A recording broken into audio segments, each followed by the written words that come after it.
오늘 예배 자리에 나오신 여러분들을 환영하고 축복합니다. 오늘 읽어드린 본문 말씀은 6월절에 일어난 사건을 기록하고 있는데, 우리나라는 아침 해 뜨는 시간부터 해 지는 시간까지를 하루로 계산합니다만은, 그러나 유대인들은 해가 지는 시간부터 시작해서 다음날 해가 지는 시간까지를 하루로 계산합니다. 오늘 본문 마태복음 26장부터 27장 57절까지 이 말씀이 이어지고 있는데, 자그마치 112절에 걸쳐서 기록된 그런 긴 이야기인데, 이 긴 이야기가 6월절이라는 절기 하루 동안에 일어난 사건입니다. 이 긴 성경 안에 기록된 사건들, 최후의 만찬, 그리고 예수님이 이제 겟세마네 동산에서 기도하다가 로마 병정들에게 잡혀가서 빌라도의 법정에서 재판을 받고, 그리고 고난을 받으시고 십자가에 죽으시기까지 그런 모든 사건들이 기록되어져 있습니다. 그래서 이 급박한 하루를 다루고 있는 이 마태복음 26장과 27장을 예수님의 순환사라고 말을 합니다. 이 순환사를 통해서 기독교의 상징이요 핵심인 십자가가 우리에게 주는 의미가 무엇인가, 그리고 그리스도인과 예수님의 십자가 사건은 어떤 관계가 있는가, 또 주의 제자된 우리는 이 십자가를 어떠한 마음의 자세로 받아들여야 하는가 하는 것을 가르쳐주는 말씀입니다. 그 중에서도 오늘 본문은 십자가의 순환을 준비하는 절정, 그 클라이막스의 최후의 만찬장에서 일어난 사건을 다루고 있습니다. 오늘 본문을 시작하는 17절 말씀 우리 한번 다 같이 보도록 하겠습니다. 17절 시작. 무교절의 첫날에 제자들이 예수께 나와서 이르되 6월절 음식 잡수실 것을 우리가 어디서 준비하기를 원하나니. 무교절의 첫날이라는 말이 나오고, 그리고 그 뒤에 6월절이라는 말이 나오는데, 이 두 단어는 같은 단어입니다. 무교절의 첫날, 그리고 6월절, 성탄절, 크리스마스 똑같은 말인 것처럼 무교절 첫날과 6월절은 같은 날입니다. 무교절 첫날이 6월절이고 그 다음 날부터 이제 한 주간을 무교절이라 그렇게 부르는 것입니다. 6월절을 히브리어로는 페사흐라고 하는데 영어로는 패시브라고 합니다. 그 뜻은 넘어간다, 그런 뜻을 가지고 있습니다. 한번 따라하겠습니다. 넘어간다.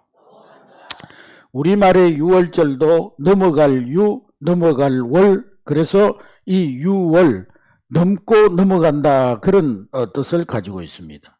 출애굽 당시에 10가지 재앙이 애굽 땅에 내렸는데 그 마지막 재앙이 장자가 죽는 재앙입니다. 그날 밤에 이 애굽 전역에 죽음의 사자가 다닐 때에 그 문설주에 어린 양의 피를 바르지 않은 집안에는 죽음의 사자가 들어가서 장자들이 다 죽는 재앙이 일어납니다. 그러나 이스라엘 백성들은 문설주에 피를 바름으로 말미암아서 그 죽음의 사자가 그 이스라엘 백성들의 집에 들어가지 아니하고 넘어갔다. 그래서 6월절이라 그냥 넘어간 날이다, 그런 뜻이 있습니다. 이 축제가 6월절 축제가 7일 동안 계속되는데 누룩 없는 떡을 만들어서 먹었다고 해서 무교절이라. 빵을 만들려면 이스트를 넣어야 되잖아요. 그래야 밀가루가 부풀어 나잖아요. 근데 이스트를 넣지 않고 효모를 넣지 않고 빵을 만들어 먹었다 해서 무교절이라 그렇게 부르기도 합니다. 이 6월절은 유대인들의 최대의 명절로서, 우리는 구정명절을 우리 민족의 최대의 명절로 지킵니다마는 이 유대인들은 6월절을 이 우리 민족의 가장 큰 명절로 지킵니다. 무려 3,500년 동안 지금까지도 이 유대인들은 이 6월절을 지키고 있는 것입니다. 6월절에 그들이 먹은 음식이 있는데 그 음식에는 하나하나의 영적인 의미가 있습니다. 출애굽할 때 양을 잡아가지고 피는 문설주 좌우 임방에 바르고 양고기를 먹었습니다. 그래서 그것을 기념하면서 이스라엘 사람들은 6월절이 되면 양고기와 함께 포도주를 마시는 것입니다. 또 애굽을 떠날 때 너무 급박해서 밀가루를 발효시킬 겨를이 없어가지고 빵을 그냥 효모가 없이 만들어 먹었는데 그 빵을 무교병이라고 하는데 히브리어로 마짜라고 합니다. 그래서 그들은 지금도 6월절이 되면은 이 마짜라고 하는 빵을 만들어 먹으면서 그날의 긴박했던 상황을 기억하는 것입니다. 유대인들이 6월절에는 그들이 애굽에서 종살이 하면서 바로왕이 그들을 핍박해서 벽돌을 굽는데 진흙으로만 볏집을 주지 아니하고 진흙으로만 벽돌을 굽으면서 그 모진 그 노역을 했던 것을, 그 고통을 잊지 않기 위해서 냉이나 치커리 같은 썬나물을 삶아서 그들은 하루 셋이라는 양념장에 찍어 먹었습니다. 또 6월절 식탁에는 반드시 소금이 올려져 있습니다. 애굽에서 우리 조상들이 피땀 흘려 눈물과 땀을 흘려서 그 일했던 그 고통을 생각하면서, 또 홍해바다를 건널 때에 하나님의 역사로 홍해바다 물이 다 말라서 소금이 되어 건넜던 그 하나님의 역사를 함께 기념하면서 그렇게 6월절을 지켰던 것입니다. 예수님은 바로 이 6월절 날 최후의 만찬을 베푸시고 죽으심으로써 자신이 6월절 희생양으로 오셨던 것을 선포합니다. 6월절 희생양의 피를 통해서 애굽에서 구원받고 해방되었듯이 예수 그리스도의 십자가의 보혈을 믿음으로서만, 예수 그리스도의 죽음과 그분의 보혈을 통해서만 우리가 구원받고 죄와 지옥의 권세에서 해방되었음을 알려주고 있는 것입니다. 할렐루야. 이 최후의 만찬은 더 이상 속죄의 제물을 드릴 필요가 없다. 더 이상 소나 양이나 염소 잡아와서 하나님 앞에 드릴 필요가 없고, 오직 십자가에 죽으신 예수 그리스도의 그 보혈을 믿음으로만 우리가 구원받는다. 그것을 선포하는 예식인 것입니다. 지금까지 있었던 모든 6월절 양은, 지금까지 이스라엘 백성들이 6월절이 되면 양 잡고 소 잡고 염소 잡고 했던 그 양은 예수 그리스도의 죽음과 십자가의 속죄를 상징하는 그림자였습니다. 근데 이제 실제가 왔어요. 실체이신, 어린 양의 실체이신 예수 그리스도가 왔기 때문에 이제는 그림자는 사라져야 하는 것입니다. 예수님께서 6월절 잔치 시간에 최후의 만찬을 집례하시고 6월절에 이제 십자가에 매달리셨는데, 그것은 우연히 그 날짜가 짜여져 가지고 맞춰진 것이 아닙니다. 이 모든 것은 하나님의 철저한 구속의 계획 가운데 이루어진 사건이었던 것입니다. 18절에 보면은, 18절에 우리 다 같이 읽습니다. 시작. 이르시되 성한 아무에게 가서 이르되 선생님이 내 때가 가까이 왔으니 내 제자들과 함께 6월절을 내 집에서 지키겠다 하시더라 하라 하시니, 거기 예수님께서 내 때가 가까웠다 그렇게 말씀하고 있습니다. 여기 때라는 것은 카이로스, 크로노스의 시간이 있고 카이로스의 시간이 있는데, 크로노스의 시간은 그냥 흘러가는 24시간을 말한다면, 카이로스는 하나님께서 정하신 결정적인 때, 하나님의 시간표 속에 있는 시간, 그걸 말하는 것입니다. 구원이 이루어지는 시간, 구원의 약속이 완성되는 그때, 예수님께서 약속하신 때로 죽으시는 그때를 말하는 것입니다. 하나님이 계획하신 예수님이 십자가에 죽어야 하는 그때를 말하는 것입니다. 즉 십자가의 사건은 비극적인 사고가 아니었다는 거예요. 어쩔 수 없이 끌려가가지고 예수님이 그냥 실수로 돌아가신 것이 아니라는 말씀입니다. 예수님이 이 땅에 오신 목적이 십자가를 지시기 위해서 이 땅에 오셨습니다. 그러므로 26장, 27장 순환사는 성경 안에서 엄청난 중요성을 지닌 말씀입니다. 예수님께서 6월절 만찬을 준비하신 것도 적당히 잔치 시간이 되었으니까 아무 곳에서나 하신 것이 아닙니다. 우리가 좀 성경을 읽을 때 오해하는 것은요, 우리 한국말로 번역하다 보니까 그 의미가 이렇게 확실하게 드러나지 않는 그런 경우가 있는데, 오늘 이 본문에 나오는 이 말씀도 오해하기 좋은 한 단어가 있습니다. 18절의 말씀해 보니까, 18절 우리 다 같이 읽습니다. 18절 시작. 이르시되 성한 아무에게 가서 이르되 선생님 말씀이 내 때가 가까이 왔으니 내 제자들과 함께 6월절을 내 집에서 지키겠다 하시더라 하라. 아무에게 가서, 그 아무에게라는 말이 나오는데, 제자들이 예수님에게 예수님 6월절 잔치를 어디에서 할까요? 어디에 준비할까요? 그랬더니 예수님께서 제자들에게 성 안에 아무에게 가서, 그렇게 예수님이 말씀을 전하라고 하십니다. 여기에 아무에게라는 말은 아무나에게 가서, 그러니까 지나가는 사람 아무한테나 가가지고 붙잡고 예수님이 당신 집에서 성만찬을 한대 그렇게 하라는 것이 아니고, 아무에게라는 말은 이러이러한 사람이 있을 터니라는 그런 뜻입니다. 하나님이 예비하신 사람이 있다는 거예요. 이 말은 성경에서 꼭 여기에 한번 쓰이는 말인데, 금방 어떤 사람 이름이 생각나지 않을 때, 저도 사람 이름이 잘 생각나지 않더라고요. 그때 꼭, 아니면 꼭 이름을 밝힐 필요가 없을 때 그 사람을 지칭하는 말입니다. 쉽게 얘기하면은 호남 그 전라도 방언 가운데 거시기라는 말이 있어요. 거시기. 야, 오늘은 기분이 거시기 해가지고 거시기 식당에 가가지고 거시기를 시켜 먹고 거시기 했다. 그런 말을 하면은요, 호남 사람들은 다 알아들어요. 우리는 못 알아듣지만 호남 사람은 그래 맞아 거시기해서 거시기했지 이렇게 다 알아듣습니다. 그러니까 여기에서 말하는 거시기라는 말은 아무나가 아니라 말하는 사람의 머릿속에는 분명한 대상이 있는 거예요. 그냥 뭐 뜬구름 잡는 거시기가 아닌 거예요. 그래서 이 호남 사람들의 방언 거시기라는 이 말이 아무개를 잘 표현한 말이라고 생각이 됩니다. 예수님께서 유월절 만찬을 십자가의 죽음과 성찬으로 갱신하기 위해서 꼼꼼하게 치밀하게 계획하셨다는 거예요. 아무개, 하나님이 예비해 놓으신 거시기.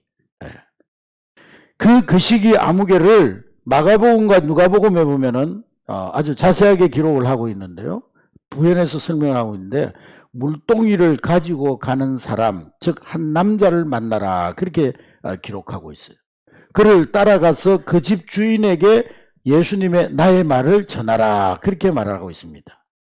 근데 여러분, 이 성찬을 준비한 사람, 자기 집에 예수님과 제자들을 초대해가지고 성만찬을 준비한 이 사람, 자기가 준비한 이 작은 유월절 잔치가 오고 가는 여러 세대 속에 모든 인간을 구원하게 될 십자가 잔치 성만찬이 될 줄 알았겠어요? 몰랐겠어요?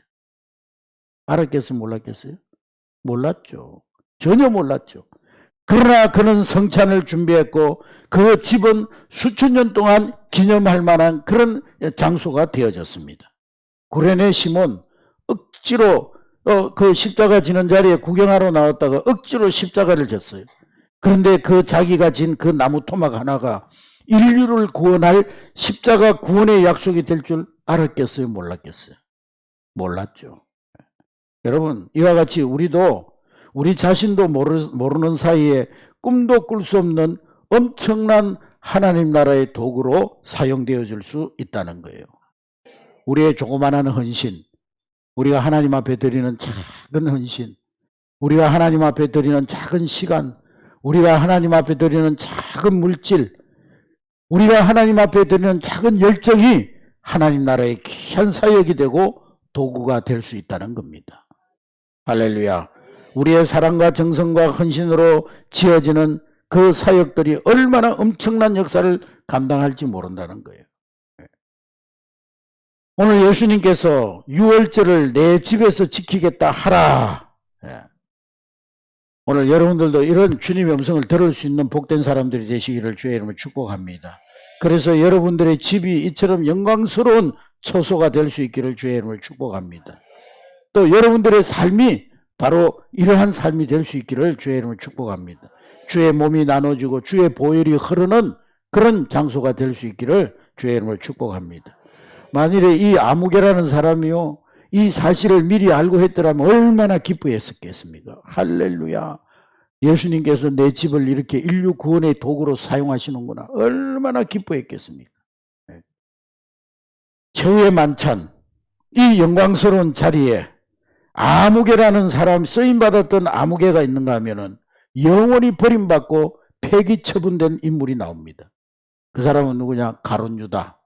예수님의 제자에 들어왔지만은 영원히 폐기 처분받는 불행한, 인류 역사의 가장 불행한 이름, 가룟 유다가 되었습니다.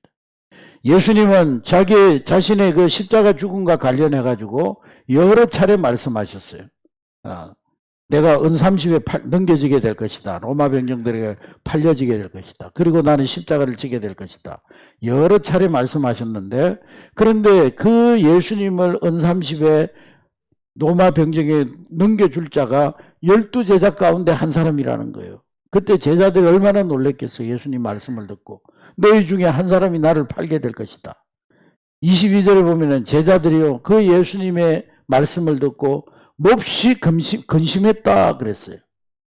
그래서 제자들은 전부 예수님께 묻기를, 주님, 저는 아니지요. 그 헬라어 원문에 보면은 메티 에고 에이미 퀴리에라는 그런 말이에요. 주님, 저는 아니지요. 예수님, 주님, 저는 아니지요. 그랬어요. 모든 제자들이 그렇게 물어봤어요. 근데 가룟 유다는 물어보기를요, 랍비여, 나는 아니지요. 모두가 다 주님이라고 하는 시간에 가룟 유다만큼은 예수님을 가리켜서 랍비여 그렇게 부릅니다.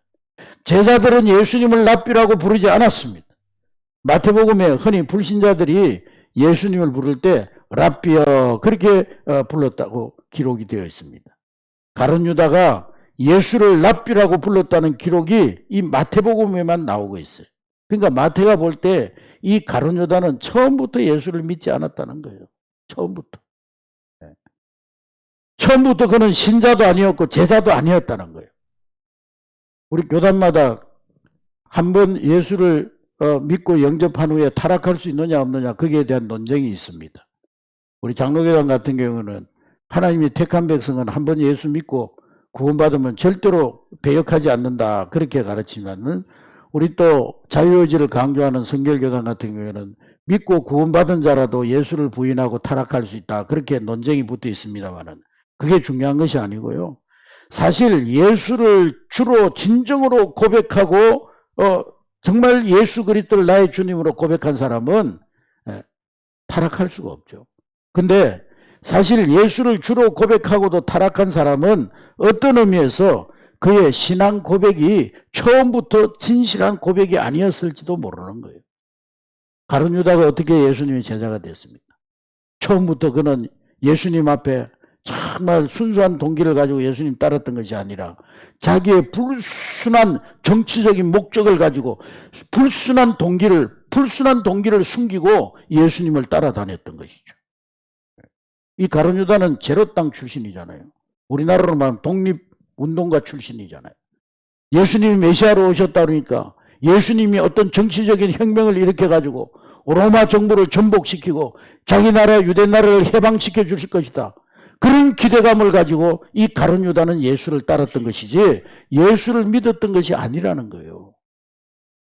순수하게 예수님을 믿고 예수님을 따르고 예수님이 나의 구주시며 나는 예수님만이 내 삶의 전부입니다 하는 그런 믿음으로 따른 것이 아니라, 그는 처음부터 예수님을 이용하기 위해서, 그저 예수님은 내 출세의 어떤 발판으로 삼기 위해서, 예수님은 어떤 내 생의 어떤 도움의 발판으로 삼기 위해서 그렇게 따라다닌 것이지, 처음부터 가룟 유다는 예수 믿었던 사람이 아니라는 거죠.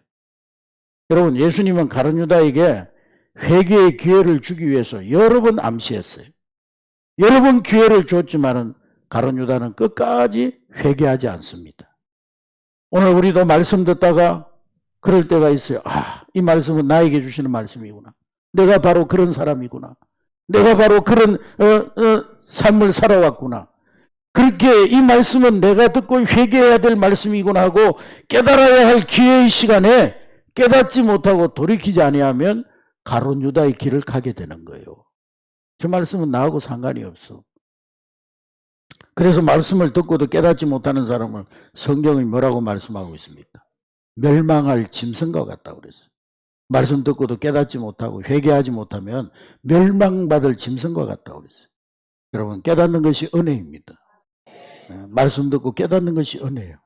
더 나아가서 회개하는 것이 은혜예요. 결국 예수님은 회개하지 아니하는 가룟 유다를 버리시고 폐기 처분하십니다. 24절 다 같이 읽습니다. 24절 시작. 인자는 자기에게 대하여 기록된 대로 가거니와 인자를 파는 그 사람에게는 화가 있으리로다. 그 사람은 차라리 태어나지 아니하였으면 제게 좋을 뻔. 예수님은요, 가룟 유다에게, 가룟 유다야, 너는 차라리 이 땅에 태어나지 않았는 것이 좋을 뻔했다. 얼마나 무서운 말씀입니까? 하나님이 여러분들 보고 보시기에 좋았더라 그래야지. 야, 너는 참 세상에 안 태어나는 게 더 좋을 뻔했다. 얼마나 무서운 말씀입니까? 26절에 드디어 최후의 만찬이 시작되는데 예수님은 제자들 앞에 놓인 빵과 포도주를 가지고 그 포도주가 가지고 있는 의미, 빵이 가지고 있는 의미를 설명합니다. 빵은 주님의 몸을 의미하는데 십자가에서 살과 모든 육체를 찢으시고 피 흘려 죽으실 그 몸임을 말씀하고 있었고, 그리고 이 포도주는 주님께서 십자가에 흘리실 피, 곧 언약의 피를 의미한다고 말씀하십니다. 근데 우리는 이 사실을 하도 많이 들어가지고 설교 시간에 매일 들으니까 뭐 별로 충격이 없지만은, 당시 제자들은 처음으로 이 말을 듣고 얼마나 충격을 받았겠습니까? 아니, 예수님의 피가 이 포도주고 이 떡은 예수님의 살이라니, 그게 무슨 말인가? 예수님은 마지막 유언과도 같은, 지금 유언을 남기는 것 같은 자리잖아요. 이제 이 최후의 만찬이 끝나면 십자가에 죽으셔야 되잖아요. 그러면 저 같으면은, 야, 너희는 나를 믿어라, 나를 사랑해라, 나를 섬겨야 된다, 나를 끝까지 잘 따라와야 된다, 그렇게 말씀하지 않고 예수님 뭐라고 말씀하십니까? 내 몸을 먹고 내 피를 마셔라. 따라합니다. 내 몸을 먹고 내 피를 마시라. 여러분, 기독교의 신앙은 예수의 피를 먹고 마시는 신앙입니다. 할렐루야. 예수님을 먹고 마시는 사람들, 예수 안에 살고 예수님이 그 안에 살게 되는 것입니다. 우리가 음식을 먹으면 그 음식이 우리 몸속에 들어와서 피와 살이 되는 것처럼 예수님이 내 살이 되고 내 피가 된다는 것, 그것이 기독교의 신비인 것입니다. 할렐루야. 내가 사는 것은 내 안에 계신 예수께서 사는 거예요. 예수님의 생각이 내 생각이 되고, 예수님의 비전이 내 비전이 되고, 예수님의 가치관이 나의 가치관이 되고, 예수를 믿는다고 하면서 내 생각 그대로 가지고 있고, 내 가치관 그대로 가지고 있고, 내 비전 그대로 가지고 있고, 그러면서 내 생각, 내 비전, 내 가치관을 이루어주는 도구로 예수님을 믿는다고 하면은, 그건 진정한 예수의 사람이 아니죠. 예수 그리스도를 먹고 마심으로 예수님이 내 안에, 내가 예수님 안에, 그래서 예수님의 생각이 내 생각이 되고, 예수님의 비전이 내 비전이 되고, 예수님의 가치관이 내 가치관이 되고, 그것이 바로 그리스도인의 신앙관이 되어야 하는 것입니다. 여러분, 우리는 먹어야 삽니다. 먹은 것은 내 것이 됩니다. 내 속에 들어와서 내 피가 되고 살이 됩니다. 그리고 먹는 일은 즐거운 일이죠. 먹어야 힘이 생깁니다. 여러분, 우리 그리스도인들은 예수님을 먹어야 생명을 얻고 영생을 얻는 것입니다. 예수님을 먹어 예수님을 소유하게 되고, 예수님을 먹어 예수님 한 분으로 기뻐하게 되고, 예수님을 먹을 때 예수님의 능력이 나의 능력이 되고 나의 힘이 되는 거예요. 할렐루야. 그래서 26절 만찬 자리에서 예수님께서 친히 행하신 참으로 중요한 4가지 동사가 나오는데, 첫 번째로는 따라하겠습니다. 가지사, 두 번째는 축복하시고 떼어 주신다. 26절 한번 보겠습니다. 26절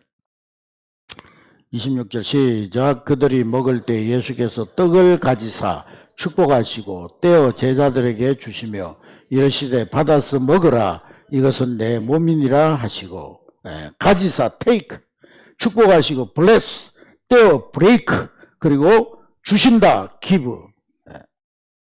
헬리나우에는요, 이 4가지 동사 안에 그리스도인이 누구인가 하는 그리스도인의 정체성이 담겨 있다고 그랬어요. 그리스도인은 어떻게 살아야 되는가, 그리스도인의 삶의 지침이 이 4가지 동사 안에 들어있다고 그랬어요. 첫 번째로 뭡니까? 가지사 take. 많은 떡 가운데 성찬의 떡, 주님의 몸으로 선택된 빵이 있듯이 많은 사람 가운데 우리는 주님의 몸, 주님의 가족으로 선택된 사람들이라는 것입니다. 할렐루야. 그리고 축복하셨다 그랬는데, 우리는 하나님의 축복을 먹고 사는 존재입니다. 할렐루야. 고생하고 저주받기 위해 태어난 사람이 아니라 하나님의 사랑받고 축복받기 위해 태어난 존재라는 것입니다. 할렐루야. 그리고 브레이크, 떼었어, 깨뜨렸어. 그리스도인들의 삶은 자기를 깨뜨리는 삶이에요. 자기를 죽이는 삶이에요. 깨어진 마리아의 옥합이 깨어져서 그 향기가 온 세상에 진동된 것처럼 우리가 깨어져야 향기가 되고 나뉘어질 수가 있는 거예요. 할렐루야. 예수님 앞에 내 시간이 깨어져 드려지고 내 물질이 깨어져 받쳐지고 내 은사가 깨어져 주님 앞에 쓰임받을 때 나는 예수님의 제자가 되는 것입니다. 이 땅에서 예수를 위한 고난의 손해와 깨어진 헌신만이 하나님 나라의 영광이 되는 거예요. 한 알이 땅에 떨어져 그대로 있으면 한 알 그대로지만 썩으면 많은 열매를 맺게 되는 거예요. 마지막으로 주신다 그랬어요. 생명을 받은 자는 생명을 나누어 주게 돼 있는 거예요. 할렐루야. 구원받은 자는 그 구원을 나누며 삽니다. 사랑받은 자는 그 사랑을 나누며 삽니다. 사랑받지 못했으니까 맨날 왜 나를 사랑 안 해주냐고, 왜 나만 미워하냐고, 왜 나는 몰라주냐고, 그 사랑을 받지 못해서 그래요. 사랑받은 자는 늘 사랑을 나누며 삽니다. 할렐루야.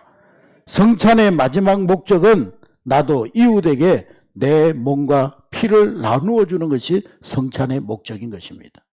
복음을 받은 자, 나도 복음을 전하며 사는 것입니다. 내가 얼마나 하나님의 큰 사랑을 받았는지 아는 사람, 그 사람은 다른 사람들에게 사랑을 나누며 사는 거예요.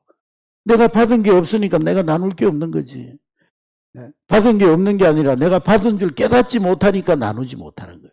내가 얼마나 엄청난 사랑을 받았는지 깨닫지 못하니까 받으려고만 하는 거예요. 자꾸 거지처럼 남한테 사랑받으려고만 하는 거예요.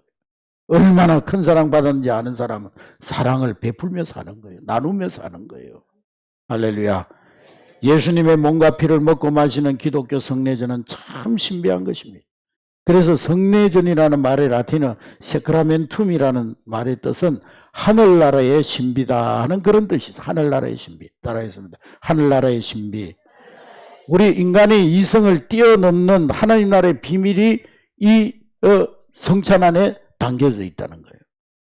1982년도 페루의 수도 리마에서 신학자들이 50년 동안 연구한 끝에 리마 이제 소책자를 내놨어요. 이 문서를 통해서 세계 모든 그리스도인들이 이 교회가 성찬의 신학적 의미를 공통으로 고백하게 되었습니다. 그래서 이 문서가 리마에서 선포되었다고 해서 리마 문서라고 하는데, 이 문서의 성찬이 갖는 의미를 5가지로 정리하고 있어요. 첫 번째, 이 성찬은 성부 하나님께 감사하는 성만찬입니다. 따라하겠습니다. 하나님께 감사하는 성만찬. 성만찬을 유카리스트라고도 하는데 이 말이 원래 감사라는 뜻이에요. 감사. 특별히 독생자 예수 그리스도를 우리에게 주신 그 큰 은혜를 감사하는 게 성찬입니다. 여러분, 오늘 떡과 포도주를 나누면서 나를 위해 십자가에 죽으신 예수 그리스도, 그 예수 그리스도를 이 땅에 보내주신 그 하나님께 감사하는 그러한 성찬이 되시기 바랍니다. 두 번째로 그리스도에 대한 기념으로서의 성찬입니다. 여기서 기념한다, 아남네시스라는 말은 단순히 생일 기념, 결혼 기념 그런 것이 아니라 과거의 한 사건을 하나님 앞에서 내가 재현함으로써 지금 이 자리에 동일한 효과, 동일한 효력, 동일한 능력을 경험하는 거예요.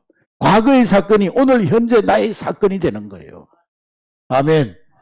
2000년 전에 그 예수님의 십자가의 보혈의 사건이 오늘 나의 사건으로 현현되어지는 거예요. 현재적 경험을 하는 거예요. 오늘 성찬을 통해서 예수 그리스도의 그 십자가의 크신 은혜가 오늘 나를 위한 사건으로 경험되어질 수 있기를 주의 이름으로 축복합니다. 세 번째로는 성령 초대로서의 성만찬입니다. 우리는 성만찬을 거행할 때 성령님을 이 자리에 초대하는 기도를 합니다. 그러므로 공동체 가운데, 이 성찬 가운데 성령님께서 친히 임재하시는 거예요. 오늘 성찬을 나누는 가운데 여러분에게도 성령의 은혜가 친히 임하시기를 주의 이름으로 축복합니다. 네 번째로는 성도의 교제로서의 성만찬입니다. 우리 성도들이 예수의 피와 살을 나눈 한 형제 자매 한 몸 되었음을 체험하는 것이 성만찬입니다. 우리는 영원한 천국 가족이 되었습니다. 그것을 경험하는 것이 바로 성만찬인 것입니다. 여러분, 우리가 예수의 피와 살을 나눈 한 형제 자매인데 거기에 무슨 미움이 있고 나눔이 있고 나눔이 있고 거기에 무슨 분쟁이 있을 수가 있겠습니까? 오늘 이 성만찬을 통해서 우리가 예수 그리스도의 피와 살로 하나 된 형제자매요 천국 가족임을 경험할 수 있는 시간이 될 수 있기를 주의 이름으로 축복합니다. 마지막으로 하나님 나라 식사로서의 성만찬입니다. 우리가 성만찬에 참여함으로 장차 우리가 하나님 나라에서 온전한 행복과 하나님의 통치를 받을 것을 대망하게 되고, 이제 장차 하나님 나라에 갔을 때 하나님께서 배설하신 그 식탁에 우리가 함께 앉아서 그 하나님의 영광을 함께 먹고 마시는 자리를 대망하는 것이 바로 성만찬의 자리인 것입니다. 눈물도 아픔도 고통도 이별도 죽음도 없는 그 나라를 대망하면서 거기에서 우리가 하나님과 영원토록 먹고 마시는 성찬에 참여하게 될 것을 대망하는 그러한 예식이 바로 성찬 예식인 것입니다. 그것이 바로 성탄에 가져다주는 신비요, 성찬이 가져다주는 신비요 하늘의 비밀인 것입니다. 이 놀라운 신비를 예수님께서 지금 차분히 준비하시고 친히 제자들에게 이 신비를 가르치고 경험하게 하시는 것입니다. 이것이 예수님의 고난과 죽임을 의미하는 것이지만은 예수님은 그 고난을 피해 도망가지 않았습니다. 이제 이 성찬이 끝나면은 로마 병정들이 와서 예수님을 잡아갈 것이고 십자가에 죽을 것이지만 예수님은 그 고난을 피해 도망가지 않았어요. 이 빵과 잔에 동참한 제자들, 또 이 고난의 길을 준비하며 당당히 그 길을 가라고 말씀하고 있는 것입니다. 여러분, 성찬 신앙의 본질이 바로 여기에 있는 거예요. 오늘 성찬에 참여한 우리는 작은 예수가 되고 진정한 예수님의 제자가 되어서 나를 드리고 나를 나누는 그런 삶을 살아야 될 줄로 믿습니다. 예수 믿고 그저 나 혼자 행복해지고 편안해지고 잘 살고 세상에서 출세하고 나는 모든 부담을 떨쳐버리는 것이 아니라 나도 생명의 밥이 되어서 나를 쪼개고 나를 부수고 그리고 나누는 이 시대의 거룩한 성찬이 되어서 살아가야 하는 것입니다. 할렐루야. 성찬에 참여하는 여러분 자신이 바로 이웃을 향한 성찬이 되어야 되는 거예요. 할렐루야. 이것이 바로 성도의 길이요 모든 그리스도인의 길입니다. 밥 먹은 사람 밥값 해야 되잖아요. 밥값도 못하는 사람들 있잖아요. 네. 여러분, 밥 먹은 사람 밥값하고 사는 것, 그것이 바로 성찬의 신앙입니다. 예수의 피를 먹고 마신 자, 우리의 삶의 현장에서 그 예수의 피와 살을 나누는 것처럼 우리의 삶의 현장에서 우리의 삶을 나누고 우리도 성찬이 되어 살아가야 될 줄로 믿습니다.